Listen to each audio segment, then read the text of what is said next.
Now let's take a look at the operation of a permanent magnet synchronous AC motor. First, we will mount a bar magnet in the center of the stator such that it can rotate freely about its own axis as shown. Then we will apply the three-phase power to the stator and note that the stator's rotating magnetic field will form. Opposite poles of the bar magnet and stator field will attract each other, resulting in the production of torque, which will cause the bar magnet to rotate about its axis at the same speed as the stator field. Permanent magnet synchronous AC motors tend to be very small, from fractional horsepower to less than 20 horsepower. They tend to be long and have a small diameter, resulting in a very low moment of inertia, making them ideal for high-speed positioning applications such as motion controllers. Another type of AC motor is called an induction motor. The rotor of an induction motor consists of a stack of steel laminations with evenly spaced conductor bars around the circumference. This is called a squirrel cage rotor design because the rotor bars and end rings look like the exercise wheel commonly found in the cage of pet mice. Once again, when power is applied to the stator, current flows through the windings and causes the expanding and contracting rotating stator field. This field cuts through the rotor bars, inducing a voltage and hence a current in the rotor bars.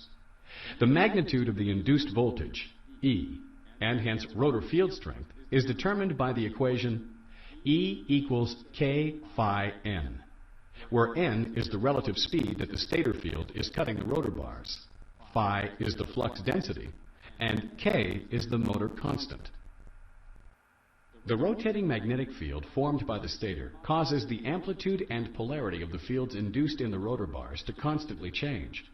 This diagram aids in the understanding of how the attraction of unlike rotor and stator poles and the repulsion of like poles of the rotor and stator generates a torque on the rotor bars, causing the rotor to accelerate towards the speed of the stator's rotating field.